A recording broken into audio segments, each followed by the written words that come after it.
à tous. Aujourd'hui, nous allons tenir une conférence donc, sur le roleplay, comme vous avez certainement vu dans le programme. Donc, premièrement, nous allons nous présenter rapidement. Donc, nous sommes Toa et Koé donc, du groupe Steel Wheel Cosplay.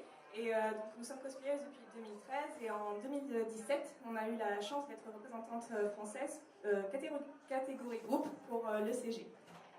Et on est passionné de cosplay, évidemment, et surtout de la scène et des prestations. Et c'est pour ça qu'on fait cette conférence. Alors, une petite, juste pour vous annoncer un peu le déroulé. Donc, dans un premier temps, on va vous faire une brève présentation donc, du roleplay. Bon, je pense que la plupart de vous, vous savez ce que c'est. Ensuite, on présentera quelques techniques et astuces donc, pour la construction de la prestation et du roleplay en général. Ensuite, pendant les répétitions et ensuite le jour J. Enfin, on terminera avec une petite partie questions-réponses, enfin une longue partie questions-réponses pour partager avec vous. Et ensuite, on terminera avec des ateliers, avec des exercices et des démonstrations. Donc voilà. Alors, premièrement, qu'est-ce que le roleplay? Mais oui, Jamie, qu'est-ce que le roleplay? Alors, le roleplay, c'est le fait d'incarner son personnage non seulement au niveau du costume, mais aussi au niveau du caractère. C'est ce qui vient compléter la partie costume du cosplay. Costume et roleplay.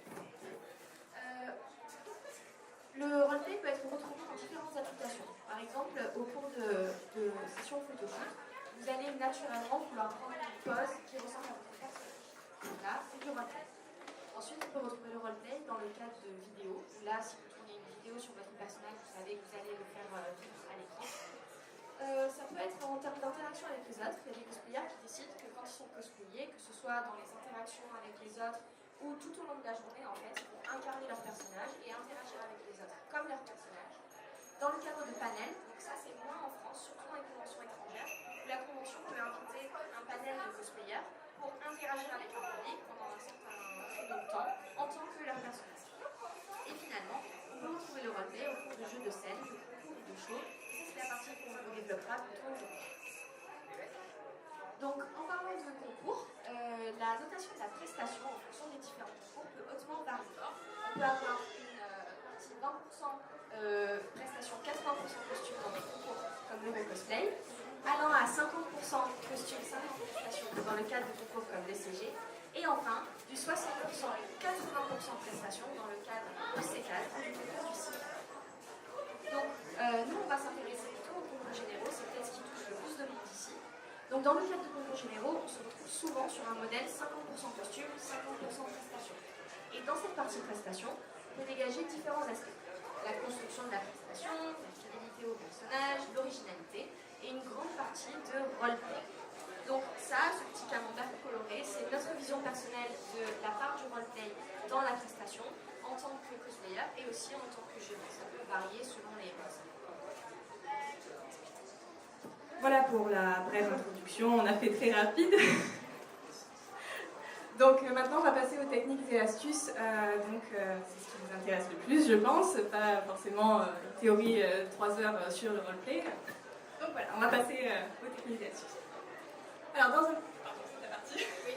Donc c'est pas grave. Dans un premier temps, en fait on va parler de l'importance du personnage dans la construction d'une prestation.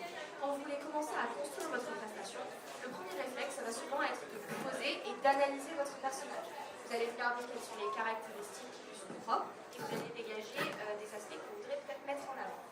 Ensuite, sauf si vous voulez présenter votre personnage sous le spectre de l'humour, où là vous allez peut-être vouloir le tourner en dérision, vous allez pouvoir axer la prestation en fonction du caractère de votre personnage. Donc là, il faut vous poser la question, quelles sont les caractéristiques que je veux mettre en avant, sachant que votre personnage risque d'être un être complexe, avec plusieurs facettes, et qu'en 2 minutes 30 ou moins de prestation, vous n'avez pas le temps de tout montrer. Donc, on va se baser sur un exemple. Moi, j'ai eu à incarner Philly, qui est un des nains de la compagnie de Thorin et puis de Chêne. Donc, si je devais décrire ce personnage, je mettrais en avant que c'est un prince héritier au trône perdu, fils d'un dragon. C'est un personnage très fier et courageux, extrêmement loyal envers sa famille et protecteur envers son jeune frère. Donc là, il faut que vous preniez le réflexe de choisir quels sont les critères que vous voulez mettre en avant. Par exemple, moi j'ai choisi de mettre en avant le côté joueur et la complicité qu'il a avec son frère, ainsi que le côté combattant. Comme on l'a dit, en 2 minutes de prestation, voire moins, vous n'avez pas du tout le temps de tout montrer. Apprenez à prendre les caractéristiques qui vous semblent intéressantes, que vous avez envie de mettre en avant. Juste, est-ce que vous nous entendez bien ou est-ce qu'on parle plus proche du micro? Plus proche? Plus proche? D'accord. Ok. Donc toujours dans cette catégorie importance du perso dans la construction d'une prestation, il y a deux questions qui vont vous permettre en fait de surpasser certaines problématiques par rapport au roleplay mais également à la prestation. De toute façon les deux sont liés. Et donc la première c'est, elle peut paraître basique mais c'est que ferait mon personnage. Elle est très très basique mais si vous la posez à plusieurs moments de la construction de votre roleplay, vous verrez que ça pourra vous réorienter. Et enfin la deuxième question c'est comment le ferait mon personnage. Donc cette question-là elle est intéressante. Parce que ça va vous permettre, donc, comme j'ai dit, de vous réorienter quand vous ne saurez pas où axer votre roleplay. Et ensuite, donc, ce qui peut être intéressant aussi de se poser comme question, c'est notamment l'improvisation.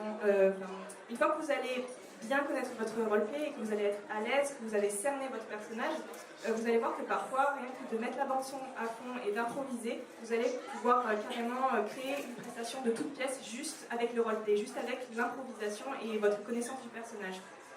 Et après, donc toujours avec cette question comment le ferait mon personnage, ça peut aussi vous aider quand vous allez vous poser la question de savoir comment axer votre prestation, si vous voulez plutôt poser une histoire ou une ambiance. Je m'explique. Est-ce que vous allez plutôt faire une prestation qui va raconter l'histoire du personnage et l'histoire de l'œuvre? À ce moment-là, vous allez plutôt prendre le temps des dialogues ou une voix off, quelque chose comme ça.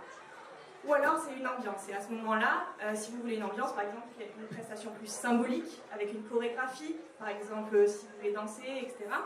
Mais à ce moment-là, pas tous les personnages dansent dans leur œuvre originale. Donc, ce qui peut être intéressant avec le roleplay, c'est que justement, vous pouvez faire danser un personnage qui ne danse pas forcément dans son œuvre originale, tant que vous vous demandez, mais comment il le ferait s'il dansait? Comment il le ferait? Si c'est un combattant, choisissez peut-être une chorégraphie qui va avoir des mouvements plutôt, justement, de capoeira ou quelque chose avec plutôt axé combat. Et donc, à ce moment-là, même si vous faites quelque chose que le personnage ne ferait pas originellement, en gardant le roleplay, en fait, vous allez retirer l'essence en fait, du personnage et malgré tout garder ses caractéristiques principales. Et ensuite, une question intéressante aussi, c'est mon personnage se suffit-il à lui-même? Je vais prendre un exemple pour celui-là. Je ne sais pas si vous avez suivi un peu le CG, mais par exemple, à la saison 5, il y a eu Nikita, Angela et Sikai qui ont fait donc une prestation dans Helsing des 3 mondes de Dracula. Donc c'était des vampires. Et en fait, elles n'ont pas du tout essayé de raconter l'histoire. Justement, elles ont fait ce qu'on a parlé juste avant, c'est elles ont posé une ambiance. Et en fait, surtout, leurs personnages et ce qu'ils incarnaient, donc des vampires, se suffisaient amplement. Donc du coup, elles n'ont pas essayé d'expliquer quoi que ce soit, elles ont juste mis en avant la caractéristique vampire.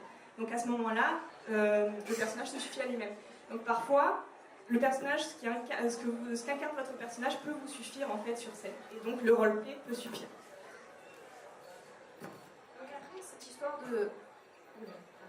Donc, est-ce que le personnage peut se suffire à lui-même? Ça amène à une autre question, c'est prestation ou prestance. Donc là, on s'explique aussi, la prestance, c'est est-ce que votre personnage, lorsqu'il est sur scène, vous arrivez à occuper la scène simplement avec votre présence. Donc là, la question se pose, est-ce que j'ai le temps de poser ou pas les mouvements du personnage? Encore une fois, on va se baser sur un exemple. Si vous incarnez Darth Vader, rien ne sert d'arriver et de vous agiter. C'est un personnage qui, en soi, a déjà beaucoup de prestance. Rien ne vous empêche d'arriver sur la marche impériale, très lentement, comme ça, de scruter votre public, de dégainer votre sabre laser, puis de vous en aller avec un mouvement de cap bien placé. Vous n'avez pas besoin de remplir inutilement en mouvement, parce que le personnage se suffit à lui-même et que la prestance dégage l'essence du personnage. Et n'ayez surtout pas peur de prendre le temps. Ça, on voit ça beaucoup en parcours. Les gens qui sont stressés le jour même et qui ont tendance à mettre beaucoup de mouvements et à les faire de façon très rapide et très enchaînée. Et là, du coup, vous n'êtes pas forcément obligé d'en mettre beaucoup. Surtout que vous sortez du roleplay à partir du moment où ça faut faire attention avec le stress. Après, ça, on reviendra tout à l'heure, mais on a tendance à sortir du roleplay dans ce moment-là. Donc finalement, ça peut être une idée de laisser la présence de votre personnage occuper la scène, comme on avait montré tout à l'heure avec ce joli exemple de Darth Vader. Alors, maintenant on va parler de... Alors ça c'est plutôt une astuce en soi, ou alors un attention, je sais pas. Donc ça va être la question de utiliser ou éviter les stéréotypes. Donc on va se mettre d'accord sur une chose, quand on parle de stéréotypes, on ne le connote pas du tout négativement. Nous en fait on le voit les stéréotypes comme une espèce de banque de concepts qu'on a tous. Par exemple si je vous dis princesse, ça va en tout cas vous rappeler un concept, vous avez une idée préconçue de ce qu'est une princesse. Et donc ça peut être très bien, par exemple, de les utiliser quand vous voulez... Ah, je vais faire un exemple. Par exemple, si vous deviez me jouer, je vais vous prendre comme exemple, si vous deviez me jouer quelqu'un qui a une idée géniale, là tout de suite, vous feriez quel geste? Ouais, ok, d'accord, le doigt, la petite lampe qui s'allume.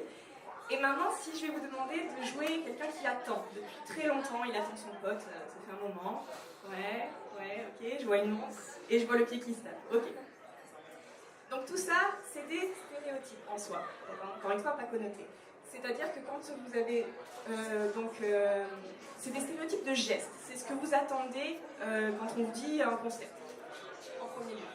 Donc c'est très intéressant en fait de savoir quand les utiliser, quand ne pas les utiliser. Par exemple, si vous voulez faire une prestation qui, au contraire, là c'est très symbolique, il n'y a pas de dialogue du tout, c'est qu'une bande-son, un peu à la Charlie Chaplin en fait, les films à la Charlie Chaplin. Là c'est très exagéré. Donc là, utilisez les stéréotypes à fond. Parce que si vous voulez faire plutôt une prestation plutôt réaliste, avec un RP plus réaliste, un roleplay plus réaliste, à ce moment-là, ce sera plus intéressant de prendre des nuances. Parce que dans la vraie vie, quand moi j'ai un examen personnellement et que j'ai enfin trouvé une problématique, je fais pas voilà, et quand j'attends mon pote, je vais pas forcément en pleine rue. Donc du coup, quand vous voulez plutôt faire passer un message plus réaliste, la nuance va vous aider à être crédible. Tandis que quand vous faites une prestation plus symbolique, à ce moment-là, les stéréotypes vont vous aider à transmettre un message rapide et très efficace. Après les stéréotypes, on va avoir quelques techniques et astuces au cours des répétitions. Là, vous construisez votre prestation et là vient le moment de répéter probablement dans votre jardin. Donc la première astuce qu'on pourra vous donner lors des répétitions, c'est ne soyez pas trop dur avec vous-même. C'est très bien que quand vous n'avez pas votre costume, vous êtes là dans votre 3 mètres, dans votre 9 mètres carrés ou dans votre jardin, vous n'allez pas forcément réussir à vous mettre dans la peau du personnage. Donc ne soyez pas trop dur avec vous. Mais quelque chose qui pourrait éventuellement vous aider à vous mettre dans le rôle de votre personnage, c'est répéter avec des parties de son costume. Alors la photo est extrêmement bien choisie, c'est les répétitions de justement notre finale de l'ECG, où on a été obligé, Chloé pour sa part, d'avoir la sous-robe de sa grosse maman pour savoir où se positionner. Et moi, je sais que quand j'ai une veste qui m'oblige à me tenir d'une certaine façon, ça m'aide beaucoup à me mettre dans le roleplay. Par exemple, votre personnage a une cape, n'hésitez pas à répéter avec votre cape parce que c'est pas un objet du quotidien. Du coup, forcément, vous allez vous sentir plus proche de votre personnage. Ensuite, n'hésitez pas à filmer vos répétitions. Bien sûr, quand vous êtes là sur le moment à répéter dans votre jardin, vous ne savez pas si vous surjouez trop, si vous ne jouez pas assez, si vos mouvements sont trop brusques, trop chorégraphiés ou trop stéréotypés. Mais le fait de filmer et d'ensuite, à tête reposée, revenir sur votre prestation, ça peut vous permettre de regarder ça de façon un peu plus critique. Ouais, et de plus, c'est un bon compromis aussi, parce que pour ma part, je suis incapable de répéter et d'avoir un bon roleplay devant un miroir, parce que je vais trop me juger en fait sur le moment. Alors du coup, se filmer, ça va être un bon compromis, parce que vous allez pouvoir être à fond dans le moment sans voir ce que vous faites directement et vous dire oh là là, non, ça va pas. Et après revenir et voir ce qui ne va pas, et donc c'est un bon compromis entre les deux. Donc après, une des astuces qu'on pourra aussi vous dire, c'est de prévoir des plans B. Alors là, c'est surtout si vous avez une part de costume compliquée ou un moment dans votre prestation qui est légèrement difficile à mettre en œuvre, n'hésitez pas à vous dire, ok, si ça passe pas, qu'est-ce que je ferai en tant que personnage pour rattraper cette erreur sur scène. Encore l'exemple de l'ECG, nous on avait un quick change d'une robe à l'autre avec des fils de nylon et dans notre jardin ça marchait à merveille. Bien sûr, le jour des répétitions, ce n'était pas le cas. Donc le stress, et là, justement, prévoir des plans B, se dire, ok, si mon personnage n'arrivait pas à le faire du premier coup, qu'est-ce que je fais? Est-ce que j'arrive? Est-ce que je l'arrache? Est-ce que je laisse le deuxième personnage le faire? Ça peut être quelque chose d'intéressant, parce que comme ça, le jour même, vous ne vous sentirez pas surpris, si vous savez que c'est un endroit à risque. Et en fait, la dernière astuce, c'est faire preuve d'imagination et de flexibilité. Si vous avez chorégraphié toute votre prestation, et que systématiquement vous répétez, et ce mouvement ne veut pas se placer au bon endroit, pensez peut-être à le changer, même si ça peut parfois faire mal au cœur parce qu'il fait le mouvement de vos rêves. Le jour J, avec le stress, vous risquez encore moins réussir à le positionner, donc faites preuve de flexibilité.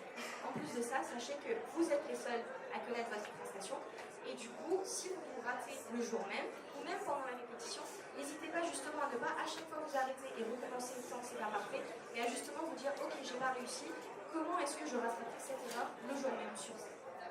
Tout ce sera avec le replay, on va le voir. Alors, Donc pendant les répétitions, mais en fait ça se voit aussi pendant la construction, pendant l'analyse, ça se voit un peu partout, mais en fait c'est la question de comment utiliser son corps pour le roleplay en tout cas. Donc on va aborder trois thèmes principaux, donc ça va être la posture, la démarche et la respiration. Donc la posture, c'est assez basique, c'est assez visible. Évidemment, vous n'allez pas vous tenir de la même façon si vous faites une princesse avec un corset qui va vous maintenir très droite, et un nain justement bien fléchi, prêt à se battre. Alors là, stéréotype. Ouais, c'est très stéréotypé, hein. Il n'y a peut-être pas que les nains ne marchent pas forcément comme ça, mais en tout cas, un chevalier ou quelqu'un qui fait au combat, ça va être plutôt fléchi.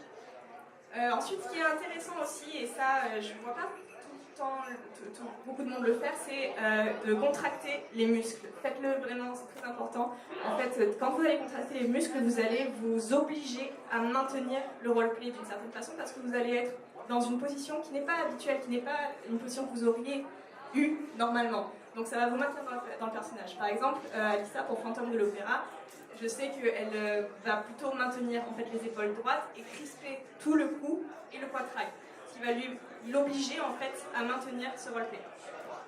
Pour la démarche, pareil, c'est assez basique. Bon, une princesse, enfin, en tout cas une princesse nunuche, pas Mulan, j'en sais rien, elle va plutôt avoir une démarche légère, voilà, et plutôt, enfin bon, ça c'est basique. Mais ce qui est intéressant au niveau des répétitions, parce qu'on est toujours dans les répétitions, c'est même si vous n'avez pas, par exemple, vous jouez un nain et vous avez des très très grosses bottes, très lourdes. À ce moment-là, même si vous ne les avez pas encore, bon déjà répétez avec dès que vous les avez, c'est mieux, mais si vous ne les avez pas, prenez en compte que vous les avez. Commencez à fléchir et s'il faut exagérer les mouvements, faites-le parce que ça va vous permettre déjà de rentrer encore plus dans le roleplay, parce que ça va déjà de toute façon vous donner une démarche qui est proche de celle que vous aurez le jour même. Donc ça va vous aider déjà à vous habituer au roleplay. Et ensuite la respiration. Donc pareil pour les répétitions, mais également pour le jour J. Si vous voulez jouer quelqu'un d'apeuré, respirez comme quelqu'un d'apeuré. Ça rendra la chose beaucoup plus crédible. Parce que même si vous avez le meilleur roleplay du monde avec la meilleure face du monde apeuré, voilà, si vous êtes merveilleux, si vous courez, si vous devez avoir l'air apeuré, si vous respirez, si vous avez tout le corps qui bouge de la même façon, vous allez être encore plus crédible. Et ça va rendre la chose beaucoup plus vraie. Merci. Donc après, on aura une partie qui s'appelle le lip sync. Alors pour se mettre d'accord, qu'est-ce que le lip sync? Le lip sync, c'est le fait de bouger ses lèvres en même temps qu'une bande son préenregistrée pour donner l'impression que c'est vous qui parlez ou que c'est vous qui chantez. Ça, c'est extrêmement important pendant les répétitions. Oui, et le jour J, hein. C'est pas parce que vous les faites dans les répétitions qu'il ne faut pas faire le jour J. Donc, merci. Donc oui, le yaourt, ce n'est absolument pas une possibilité. Vraiment, il faut oublier. Le « oh, ça se verra pas, je vais bouger un peu les lèvres, ça se verra pas », oubliez, ça se voit, vraiment. Donc vraiment, ça se voit, il faut vraiment que vous appreniez vos paroles, c'est très important. C'est surtout que vous pouvez avoir le roleplay le plus parfait du monde et incarner votre personnage le mieux possible. Si votre lip sync au moment n'est pas bon, bah, c'est très décevant et c'est dommage et ça sort un peu en fait de l'ambiance que vous avez créée. Démonstration, si je dis bonjour, aujourd'hui le ciel est super beau, et il y a de roleplay comme ça se voit tout de suite. Vous pouvez être le plus proche possible de votre personnage, vous allez ressembler à une série anglaise doublée en français. Voilà, ensuite, tout à l'heure on avait parlé de respirer et de contracter les muscles, et ben, ça s'applique aussi au lip sync. Donc par exemple, si vous faites une chanteuse d'opéra qui va faire une très longue vocalise, si vous restez 1 heure comme ça, vous avez beau être à fond, merci pour le petit tapage de pied, vous avez beau être à fond, il va manquer un truc. Donc si vous, pareil, déjà vous apprenez la respiration, vous écoutez la chanson, vous regardez quand est-ce qu'elle respire, quand est-ce qu'elle reprend son souffle, quand est-ce qu'elle perd son souffle, ça peut être intéressant. Donc au contraire de lâcher et de contracter, et de contracter, et quand elle a fini de reprendre la respiration, ça va être plus vrai que nature, et à ce moment-là, votre roleplay sera complet. Et finalement, donc une petite astuce de s'entraîner donc sur des chansons, sur des bouts d'animés que vous adorez. Nous, en général, on a tendance à s'entraîner sur des comédies musicales. Alors, on sait que pas tout le monde aime les comédies musicales, mais ce qui est intéressant avec les comédies musicales, c'est que non seulement donc il y a les respirations, on les entend beaucoup, c'est du chant, donc il y a matière à s'entraîner au niveau des respirations et des contractions, etc. Mais en plus de ça, il y a énormément d'émotions pendant ces chansons-là, puisque c'est le but. fait, c'est de passer l'émotion du personnage. Du coup, si jamais il y en a qui aiment les comédies musicales, c'est super parce que vous allez pouvoir non seulement travailler le roleplay, donc les émotions, mais en plus de ça, les contractions et les respirations. Mais pour ceux qui n'aiment pas, les animés ou les mangas ou les films sont aussi très bien. Vous prenez votre partie de film préféré et vous le refaites, vous le refaites, vous le refaites. Et le jour même, donnez tout ce que vous avez pour le lip sync. Donc, je t'en prie, après vous. Donc voilà pour les techniques et astuces donc, des répétitions. Et maintenant, on va passer à la partie la plus critique, le jour J. Alors, le jour J, en fait, il faut que vous imaginez le jour J comme un donjon. Et vous, vous êtes là, votre petit personnage avec votre épée à la main, et vous êtes prêt à aller dépasser la tête des boss que vous rencontrerez le jour J. Alors, le premier boss que vous allez rencontrer le jour J, c'est le stress. Alors, ça s'éloigne un peu du roleplay dans un premier temps, parce qu'il faut savoir que sous le stress, vous allez avoir du mal à doser votre propre force et votre propre expression. Ce mouvement de sabre parfait qui devait s'arrêter pile ici, le jour même, va risquer de décapiter votre partenaire si vous êtes stressé. Ça m'est déjà arrivé, hein. Ça sent pareil. Ce serait dommage. Ouais, pareil pour l'expression, en fait. Si vous avez votre roleplay parfait dans votre jardin, le jour même, vous êtes tellement stressé que vous allez automatiquement rester tout petit sur scène parce que, après tout, c'est vrai, elle est énorme et le public, et c'est imposant et tout. Et ça, du coup, il faut apprendre à se connaître. En fait, au cours de ces répétitions, si vous savez déjà, avec votre premier crash test et votre premier passage sur scène, si vous avez tendance à justement faire vos mouvements trop forts, faites en sorte déjà pendant vos répétitions de doser votre force et d'y aller mollo. Donc après, adaptez-vous en fonction, c'est ce que j'ai dit, votre premier passage sur scène, c'est votre crash test, vous apprenez à vous connaître et après vous dosez en fonction. Donc le deuxième boss, ça va être la scène.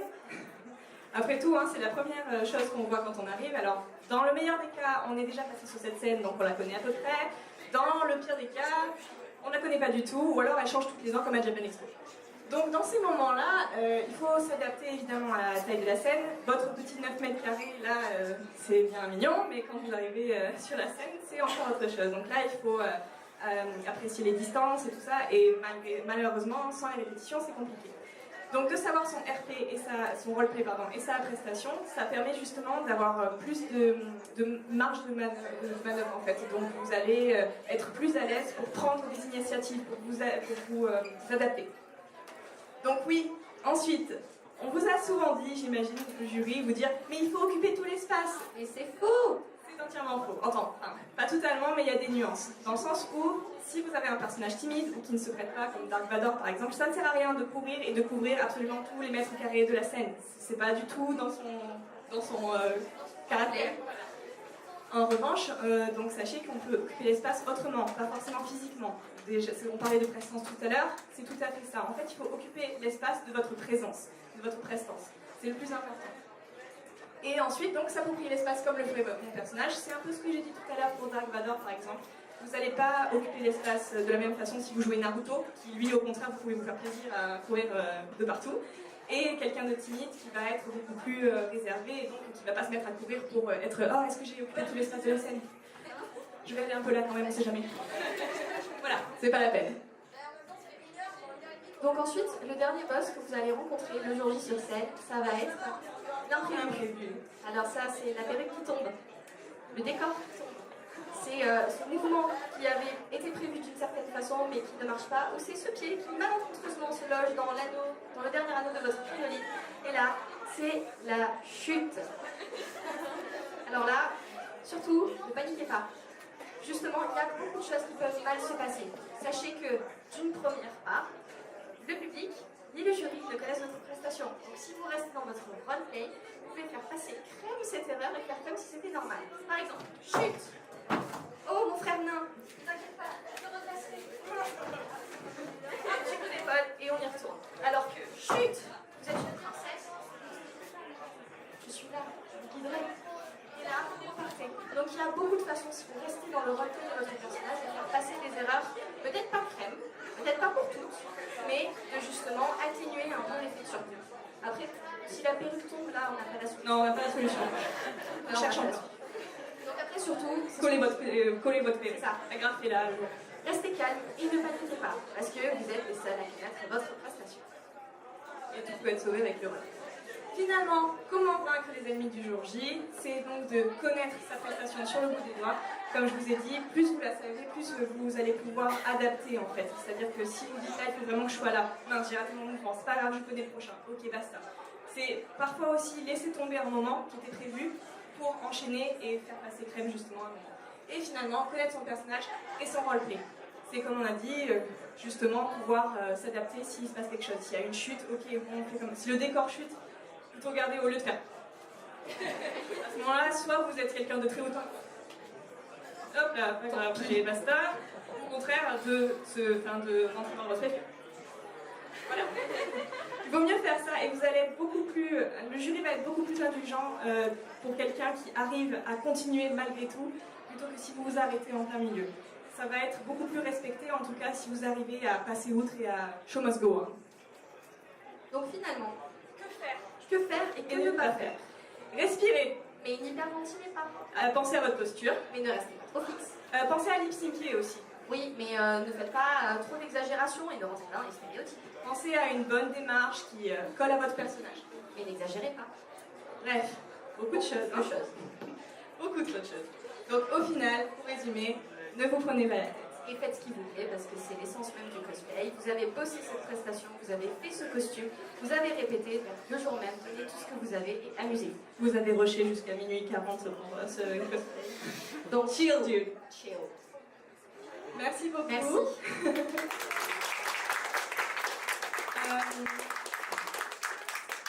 Donc maintenant, nous allons passer donc à la partie questions-réponses. Donc si vous avez des astuces à nous donner, parce que nous aussi on est très friands de nouvelles astuces, ou si vous avez des questions ou des remarques, allez-y.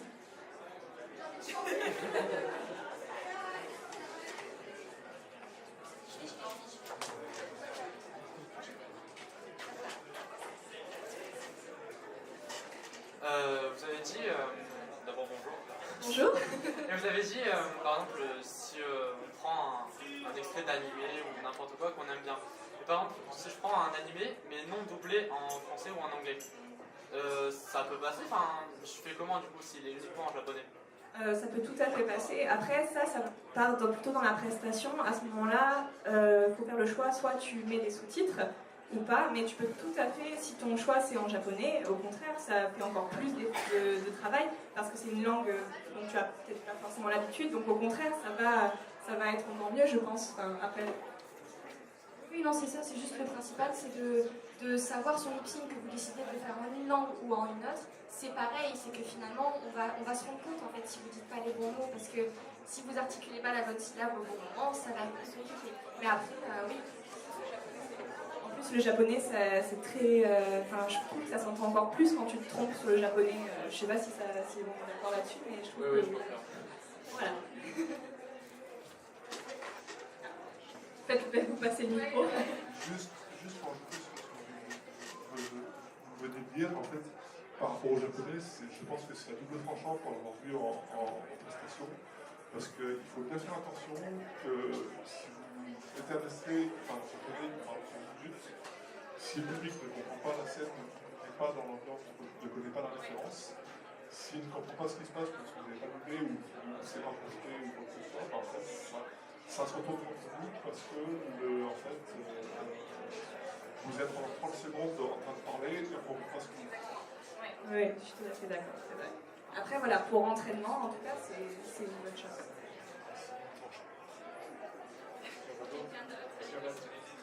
D'autres questions? D'autres questions? Des remarques, oui.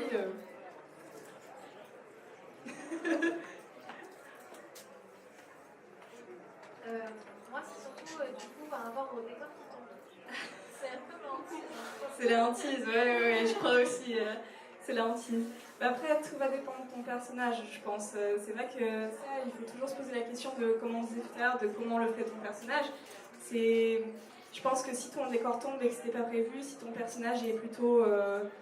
Moi, je me pose toujours la question s'il faut le relever ou pas. Mais c'est ça en fait, la question Ouais. c'est est-ce qu'on sort un petit peu ou est-ce qu'on fait avec le relevé, mais est-ce qu'on se déplace pour aller le relever? Je pense qu'à ce moment-là, je pense qu'il vaut mieux assumer et le faire jusqu'au bout. Si par exemple, j'en sais rien, tu fais... Ça dépend aussi de l'utilité.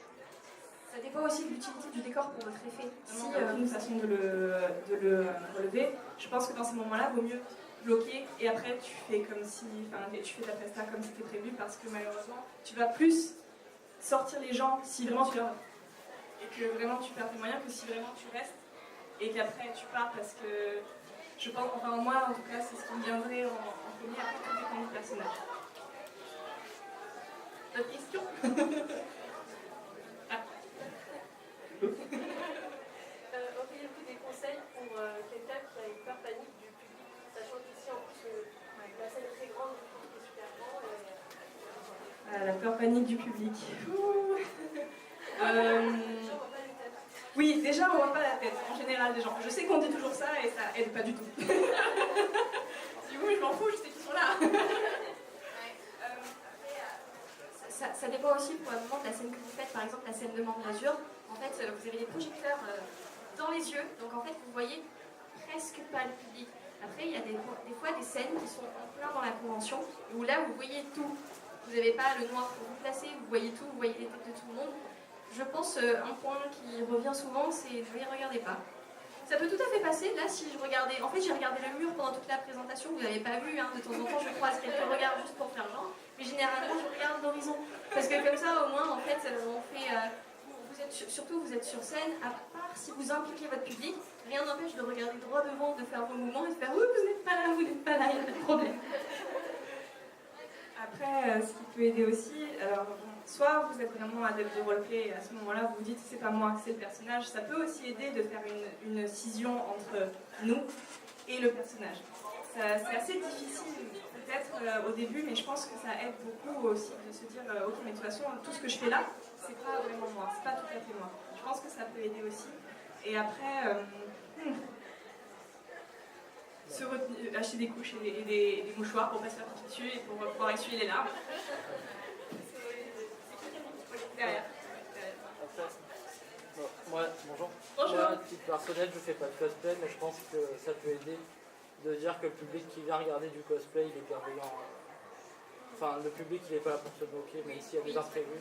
Oui, je pense qu'ils se déplacent, ils font la démarche, c'est que dans tous les cas, ils vont apprécier la prestation.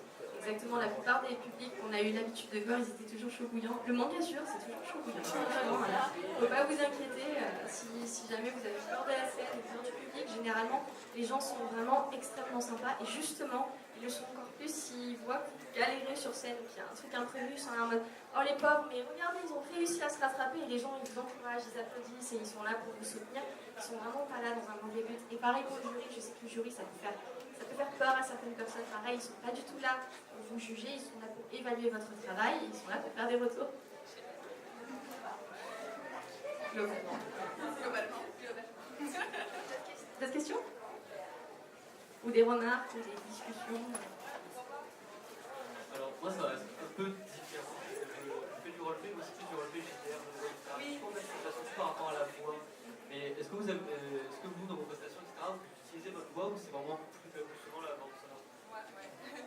Moi oui, beaucoup. Ouais. En général, oui, j'utilise beaucoup ma voix.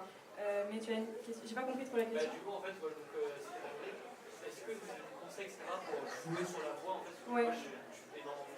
Étrangement, la respiration et la contraction des muscles, ça aide beaucoup. Et même la posture, après, ça va être beaucoup dans l'expression. Moi, j'arrive pas beaucoup à moduler ma voix. Par contre, je vais plutôt être dans les expressions si je veux être plutôt énervée et contracter tous les muscles de la mâchoire, ou plutôt un peu plus léger. Enfin, je vais plutôt vraiment me baser sur l'émotion, ouais, vraiment sur l'émotion, plutôt que de moduler la voix, parce que moi, j'y arrive pas. Et je sais qu'il y a des gens qui sont super forts, qui arrivent à vraiment...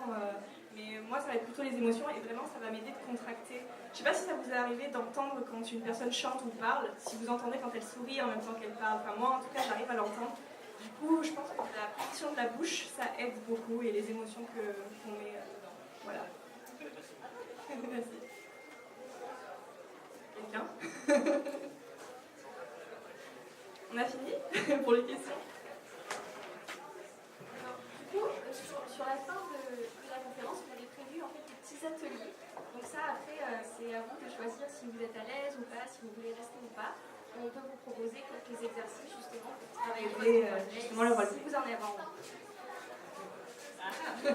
Oui, habillé, pauvre fou. Donc, un des premiers exercices qu'on vous proposerait, si vous n'êtes pas du tout à l'aise, voilà, n'hésitez pas, c'est pas grave. Donc, c'est les démarches et les postures, c'est assez basique, mais par exemple, s'il y en a qui sont volontaires, je vais vous demander déjà de lever la main. Ok, super, ouais, putain, wow. Alléluia. Personnellement, on se dit, si on n'a personne, comment on fait? Plan B, il n'y a pas. Donc, du coup, les démarches, je vais vous demander donc, de choisir dans votre tête un personnage que vous voulez incarner. Sinon, on vous en donne, c'est pire. Hein. Voyons voir. Tu vas être Mario. Et vas-y, je te laisse en choisir. Tu vas être Dark Vador. On aime bien Dark Vador. On va rester dans le thème. Est-ce que vous voulez plutôt le faire de là où vous êtes ou est-ce que vous voulez monter? Allez-y, allez-y. Une démarche et une posture. Prends ton temps.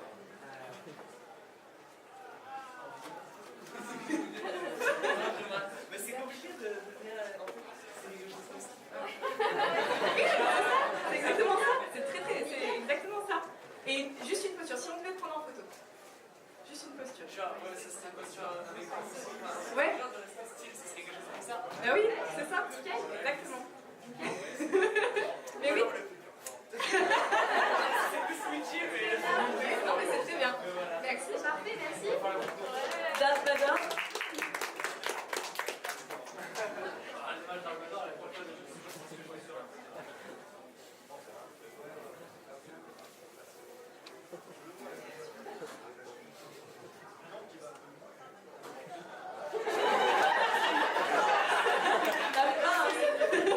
C'est super. Et juste une posture. Pour la photo. Ouais. Et justement, c'est intéressant parce que du coup, tu vois, tu crispes le bras et c'est exactement ce qu'on disait pour contracter les muscles et tout ça. Mais voilà, la force. Exactement. On a une anecdote sur la force qui est vraiment géniale aussi pour le CG encore. On parle que de ça. Pousse-toi. Si, pousse-toi. Mademoiselle, pousse-toi, wesh. Bref, donc c'est. On avait, pour justement rattraper une erreur, il y avait une personne, donc c'était les Roumains, le groupe roumain qui avait fait justement du Star Wars. Je me rappelle plus les personnages. Bref. Et en fait, il y en a un des deux, il faisait un combat au sabre, et il y en a un des deux qui s'est blessé à la main et qui a fait tomber son sabre, mais dans le public. Donc il pouvait même pas le rattraper. Hein. Et là, on se dit putain, mais comment il va faire? Et en fait, c'est un éclair de génie, le gars, mais je le respecterai toute ma vie. En fait, en un quart de seconde, il a trouvé et juste il a utilisé la force en fait tout le long. Ils ont continué toute leur Tout le chorégraphie, mais avec le deuxième personnage qui utilisait la force à la place de son épée. Et ça, c'est le genre d'éclair de génie. Alors même nous, on était admirateurs de même. Moi, j'aurais pleuré. Ah oui, j'aurais pas dit qu'est-ce que... Non.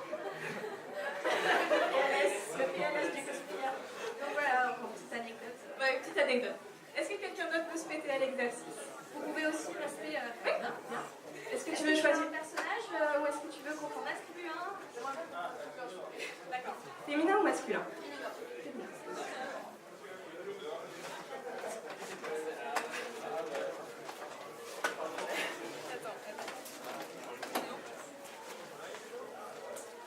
Lara Croft, Tomb Raider. C'est à double tranchant, hein, la solution. Si t'es pas à l'aise, on change. Oui, n'hésite pas du tout. D'accord. Princesse Peach? Bien.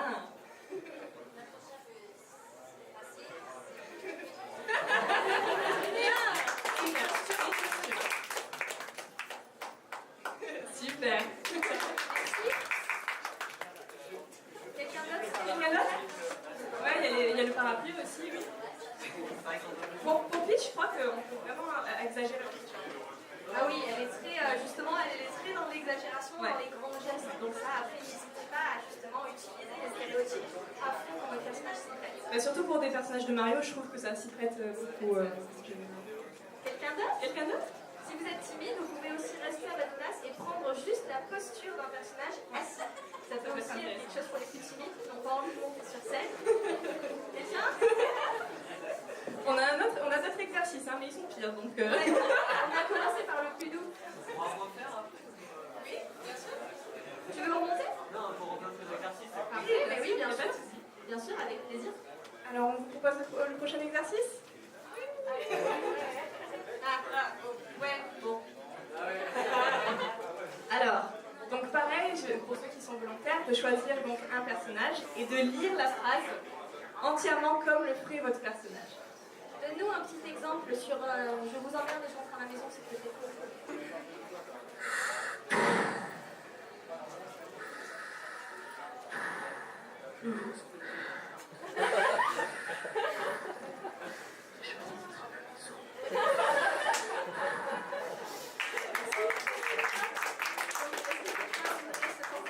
Vous pouvez choisir n'importe quelle phrase ou même faire une petite improvisation. Allez. D'accord. Pas de soucis. Tu as ton personnage ou tu... Oui. Ah bah heureusement que je vais pas casser moi, hein, pour nourrir. Parce que je sais même pas où est-ce qu'il est, sandwich. Bien. Bravo. Quelqu'un d'autre qui serait volontaire à lire une phrase?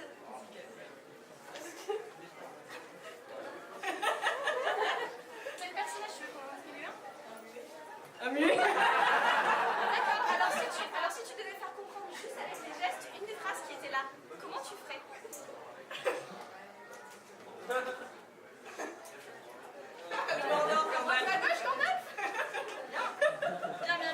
Très original. Très original le muet. Quelqu'un d'autre veut s'y tenter? Ah, je sais que celui-là il fait peur, hein. Quand il faut prendre la parole tout de suite. Ah oui, il est là. C'est pour ça qu'il fallait se manifester Exactement. avant. Même ceux qui ont déjà fait. J'ai un personnage. On vous laisse le temps. Faire la recette de l'omelette avec Mario, Mickey, allez, je sens l'inspiration. Soyez fatigués. Je crois avoir des champignons. Je peux manger des lapins.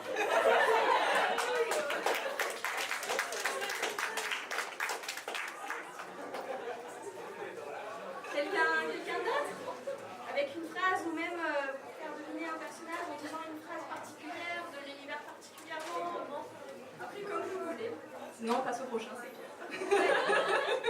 Ça monte en... Ça monte après. Prochain? Allez. Alors là, on avait un exercice magnifique, on avait pris une casquette et on n'a pas pris de casquette. Donc c'est pas grave. Vous allez pouvoir porter mon chapeau de forme. Donc l'exercice c'est, on va vous passer à ceux qui veulent le chapeau haute forme et en le mettant, vous incarnerez votre personnage et vous prenez une posture ou une protection qui serait proche de votre personnage. Par exemple, si je te demandais de mettre le chapeau et de jouer Charlie Chaplin.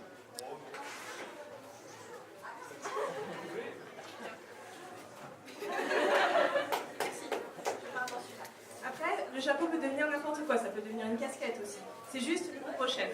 Et quand vous mettez ce couvre-chef, vous êtes totalement autre chose. Ça peut être une casquette, vous la mettez à l'envers, vous êtes un wesh. Voilà, hein, ça peut aller très loin. Est-ce que quelqu'un veut le tenter?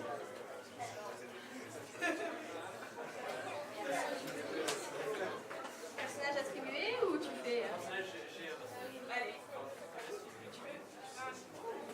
Franchement, d'un mot, 100 ans.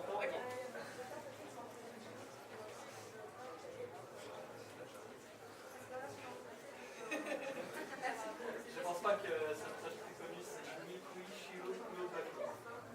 Ceux qui connaissent, c'est une musique Non. des Vocaloid normalement, c'est pareil. D'accord.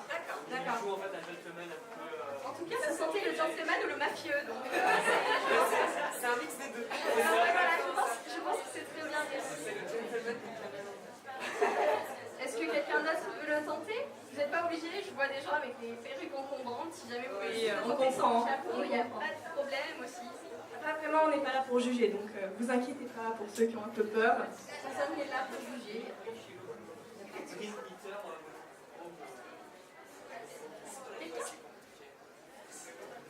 Vous pouvez vous attribuer des personnages, vous pouvez choisir vous-même.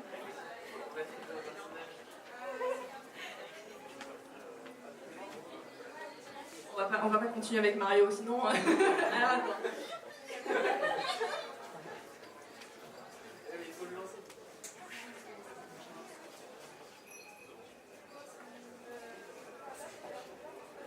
Ce chapeau n'est pas un chapeau. Ça va devenir le bandeau de Naruto. t'asseoir, soit tu peux te lever. Soit tu peux te lever, soit tu peux venir. Ouais. Quelqu'un d'autre? Tu peux en faire un? Ok, attribuer. Vous avez un personnage à m'attribuer? Ça va devenir quoi, le chapeau?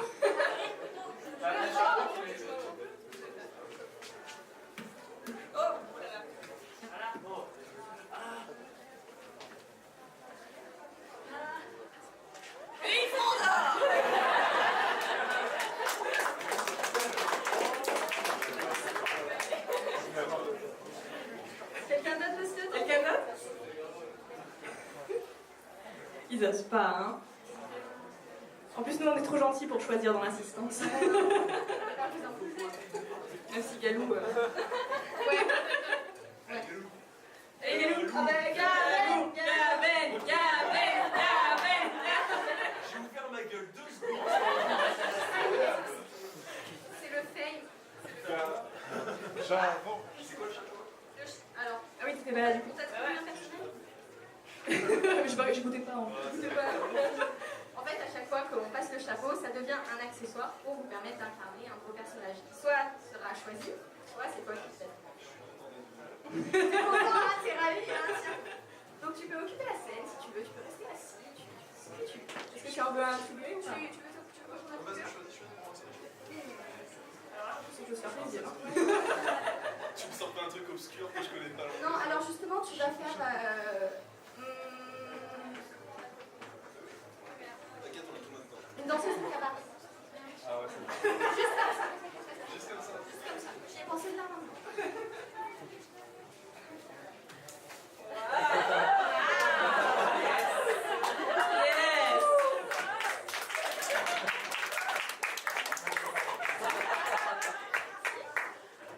C'est un avant-goût pour ce soir. On finit à poil ce soir. Venez voir Gaben à Vous faites poil. la publicité du show ce soir, show cosplay à 20h. Gaben à poil. C'est notre meilleur argument de vente. Quelqu'un d'autre veut essayer de tenter l'exercice du chapeau?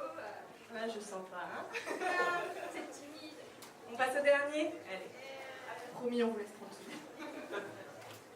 Ah bah oui. Ah oui, on a vu. Ah oui, non mais oui. En plus, on s'est fait chier à les faire, hein, ces diapos.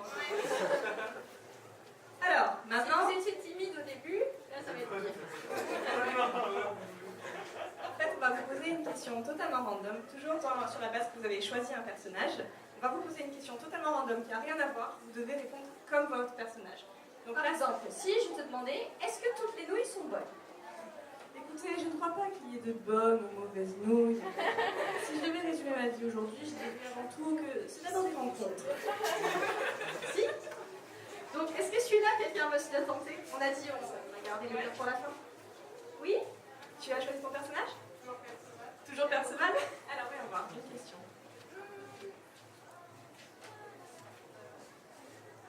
Comment décrirais-tu la première journée à Mangasure aujourd'hui? Alors, moi, j'ai vu plein de trucs, et franchement bizarres. C'est tous les miquettes. Il y a des gens qui on dirait des sorcières. Moi, la magie, ça me fait des miquettes, je veux pas y toucher. Merci.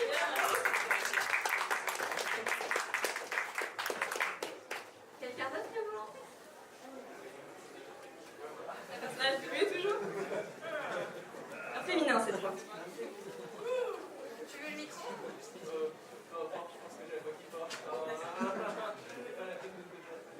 Alors un personnage féminin. Tomb Raider? Ça peut passer. Alors on va voir si justement là tu vas utiliser les stéréotypes ou pas. Voyons voir. Qu'est-ce que tu as prévu de manger ce soir? Alors, on a dit c'est totalement random. Justement, c'est parce que là vous allez devoir justement penser à comment votre personnage répondrait, Et aussi donc ce dans la qu'il forme, a- mais aussi dans le fond. Par exemple, si vous dites à Sherlock Holmes, hey, tu me passes ton téléphone, Sherlock Holmes il peut pas dire oui, vas-y. Tiens ton portable, tu veux pas mon 06? Ah, sauf si c'est BBC, remarque. Bien celui élémentaire. Oui, c'est vrai.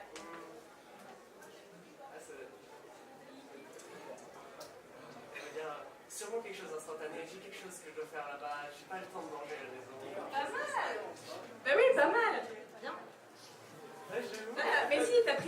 justement elle est active, donc oui, c'est une idée. Oui, mais c'est très très bien, c'est bien sûr.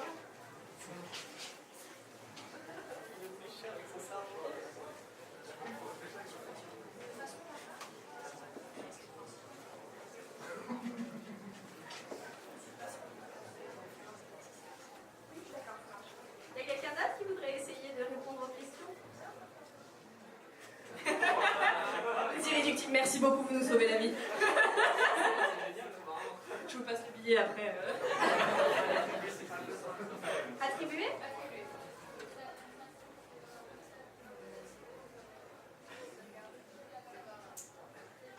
Superman, soit quand il est en Clark Kent, soit justement quand il a son costume.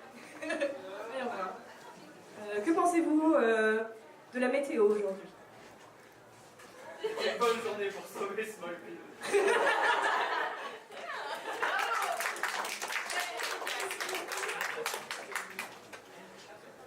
S'il n'y a plus de... Est-ce que encore quelqu'un voudrait? Non? Je pense qu'on est bon. On va peut-être rendre la salle. On va continuer, on va en fait non, il y a encore des remarques. Ah pardon. Ah non, bon ben alors c'est bon. Donc voilà, donc on refait un petit tour de salle si jamais quelqu'un a une question qui lui est venue maintenant ou une remarque sur quelque chose, sur des prestations, si vous voulez échanger. Ou au contraire, vous avez du mal avec le roleplay d'un personnage et vous vous demandez comment est-ce que je pourrais faire pour l'améliorer, on peut vous donner des conseils peut-être. Merci. Alors moi j'ai une question, je ne connais absolument pas le cosplay, je sais en fait, même la scène, je suis un nouveau cosplayer. Et je voudrais avoir quelques conseils justement comment débuter une bonne prestation, vers qui me tourner. Et pour faire une première scène, en fait, qu'est-ce que je devrais faire? Au niveau projet cosplay, au niveau projet roleplay, par exemple, vers quel genre de projet tu voudrais tourner ou plutôt quel type de prestation? Oui, est-ce que tu as un personnage, le personnage de tes rêves, ou est-ce que tu veux savoir quel type de projet tu veux entamer? Si je devais faire un personnage badass, style World of Warcraft, voilà, un bon guerrier des familles, qu'est-ce que je devrais faire? Alors si c'est un guerrier qui est plutôt dynamique, déjà rentrer sur une musique épique, ça marche toujours. Toujours. Aussi, je pense choisir l'endroit où on a envie de passer un concours. C'est ce qu'on a dit tout à l'heure, c'est qu'ici à Mangazur, vous avez une scène qui peut être mise dans le noir, qui peut s'installer, et du coup, on peut lancer ensuite notre bande-son. Il y a d'autres scènes dans d'autres conventions où justement c'est la scène en plein milieu de la cour et où vous n'avez pas de noir. Du coup, c'est difficile, vous allez voir. Oui, pour une première scène. Donc en plus de ça, regardez un peu si votre couleur est très imposante. C'est vrai qu'une toute petite scène comme ça risque d'être compliqué et ça risque de vous mettre plus de stress qu'autre chose. Après, on a tendance à déconseiller le combat seul pour si tu es un guerrier, en fait, te battre dans le vide. En général, on a tendance à plutôt le déconseiller, à part si vraiment c'est une chorégraphie particulière, enfin, où vraiment il y a un but particulier. C'est dans la terre.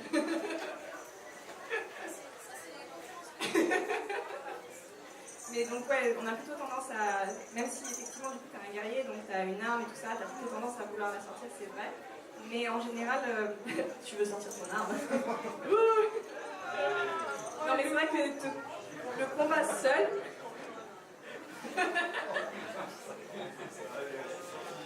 Ça y est. Donc le combat seul, en général, on a tendance à le déconseiller, à part si vraiment c'est chorégraphié au et qu'il y a un but particulier. Sinon, après, c'est à toi de voir si tu es à l'aise pour raconter un peu l'histoire ou pour faire un dialogue ou quoi. Mais sinon, tu peux justement, pour ce genre de personnage, totalement te baser sur l'ambiance et sur la prestance du personnage. Par exemple, tu as une épée. Et tu prends ton temps, justement.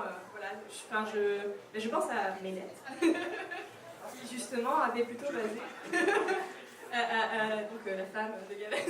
C'est sa fierté. Donc, elle avait plutôt. Le CFC, le cosplay ou le CFC ouais, CFC. Où justement elle avait plutôt basé sur l'ambiance et il y avait peu, voire pas de phrases justement et ça avait super bien marché parce que justement c'était vraiment la classe, la prestance et la vraiment pris le temps en fait de poser son personnage. Donc pour un guerrier, si tu es seul, j'aurais plutôt tendance à plutôt proposer ce genre de choses. Voilà, c'est très long. Là, en fait, c'est plus une remarque et j'aimerais vous ici pour dire. En tant que présentateur, en fait, c'est une grosse incidence les prestations que vous faites sur scène, parce que nous, les présentateurs, ensuite, on peut réagir, nous, on va dire, rebondir sur ce que vous faites, et quand on fait des choses épiques, avec mon collègue, on se dit, yes, on peut rebondir sur ça, on peut animer le public ensuite. Faites de belles prestations, je sais pas si vous voulez donner un petit truc, mais interagissez avec l'équipe, en fait.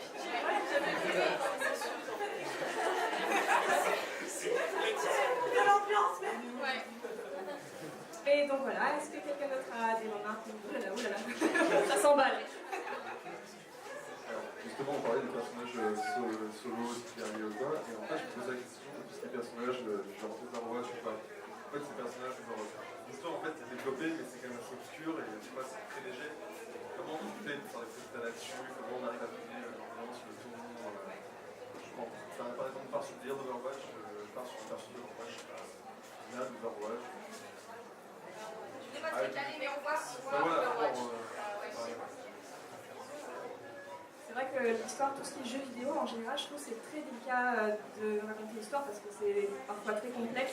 Donc pareil, plutôt ambiance. Après, je pense que là, pour revenir au tout début, c'est prendre les caractéristiques principales du personnage, trier ce qu'on veut mettre en avant. Et moi, ce que j'aime beaucoup dans les jeux vidéo, c'est les personnes en fait qui font un super classe dans l'ambiance, qui sont complètement dans l'ambiance. Et à la fin, juste, ils lancent la phrase d'accroche du personnage. En général, je trouve que ça marche bien. Après, celle que je trouve un peu intelligente, mais un peu casse-gueule, c'est aussi ceux qui font de la mise en abîme. C'est-à-dire qui vraiment assument le fait que c'est un jeu vidéo. Qui ont l'écran vidéo à côté et qui justement se mettent en ça peut être super, tellement bien, et en même temps ça peut sortir. Je pense que ça, il faut vraiment faire attention sur ces trucs-là. Mais après, si vous avez un personnage comme ça, globalement, ce genre de personnage, soit des grosses armes, soit des grosses armes, n'hésitez pas à mettre en avant par exemple vos accessoires. Rien n'empêche d'arriver avec votre fruit, d'avoir votre produit de la scène, de faire le tour, de ramasser votre accessoire, de prendre une pause, puis d'enchaîner sur autre chose. Et là, à ce moment-là, on en revient toujours au prenez votre temps pour poser vos mots. Et après, je sais qu'il y a peu de gens qui, là ça commence à venir de plus en plus, mais d'utiliser la vidéo. Alors, il faut faire attention parce que la vidéo, ça peut être super, comme ça peut être très, très long. Mais je pense que dans ce moment-là, tu peux justement, pour éviter le combat seul, par exemple, si c'est un projectile, de justement tout tourner, avec un tirer, et en fait, ça tire sur l'écran avec les points. Je sais pas, il y avait quelqu'un qui avait fait ça aussi. Je sais plus, je l'ai déjà vu. Oui, peut-être. Mais par exemple, ça peut être intéressant pour éviter le combat seul, des trucs comme ça. Bonjour. Bonjour. Donc,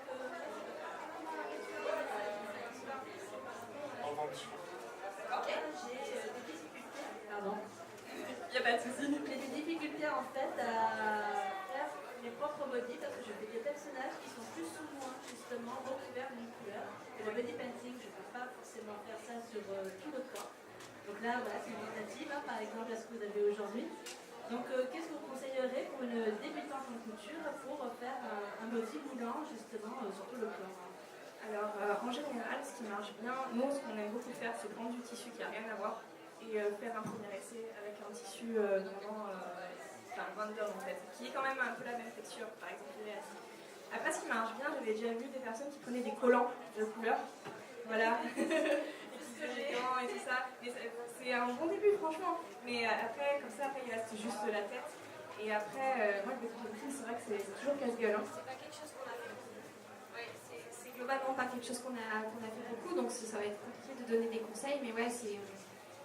Soit pour faire des patrons, ce que vous pouvez faire aussi, ce qui marche bien, c'est vous entourer de papier et puis de scotch, et ensuite de couper dans le plat pour pouvoir faire vos patrons. Alors après, ça, faut faire très attention, parce que si vous travaillez justement avec des tissus élastiques, il faut faire plus petit, parce que comme ça, après, quand ça vient sur vous, ce sera vraiment près du corps.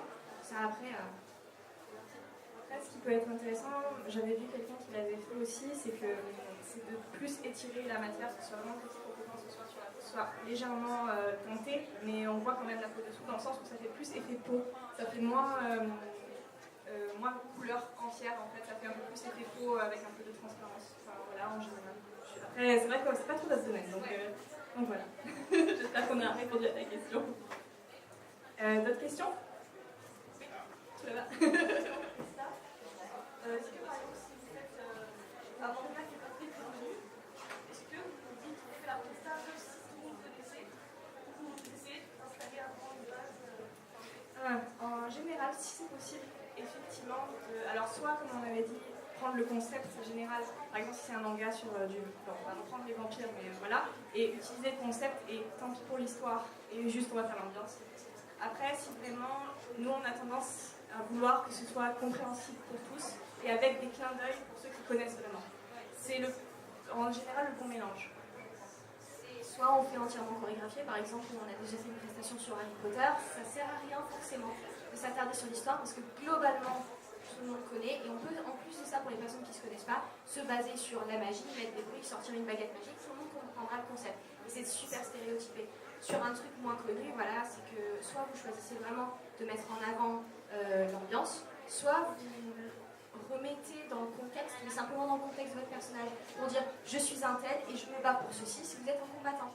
Comme ça, les gens comprennent pourquoi vous vous battez pas dans le vide, par exemple. Juste pour revenir sur le body painting, effectivement, et un truc qui est très important aussi, c'est si on utilise la peinture, de tester avant pour être sûr qu'il n'y ait pas de réaction, parce que je sais que c'est déjà arrivé, là, ne vous bloquez pas la peau, quoi. Des réactions allergiques. Voilà. Oui, j'ai réussi à monter son micro. Je me permets de faire une petite remarque par rapport à ce qu'on disait juste avant. En fait, pour la construction des prestats, ce que j'ai tendance à conseiller, comme on disait, en fait, les trucs qui sont globalement connus ou quoi, en fait, une prestat peut raconter une histoire très globalement et très rapidement. Ce que je conseille, en fait, en général, c'est de se fier au trailer, en fait. Pour moi, l'exercice du trailer, c'est quelque chose qui marche super bien, parce que ça dure 1 minute 30, 2 minutes. Et globalement, en fait, c'est bien pour vous donner envie, pour vous faire comprendre quelque chose et que vous êtes capable de comprendre ce qui se passe globalement dans un trailer.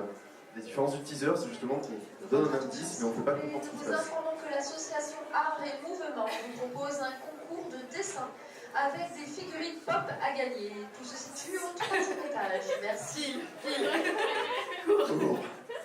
Voilà. Essayez de vous fier un peu à la construction du trailer, c'est très cinématographique, c'est très dynamique, et justement ça raconte, ça permet vraiment d'avoir cette impulsion, et toute la construction d'une presta, c'est un peu démarrer doucement et finir sur une espèce d'apothéose, en fait, c'est là. En fait, le but d'une presta, c'est d'embarquer le public, et à la fin de tout faire péter, quoi. Vraiment qu'on soit dans l'ambiance.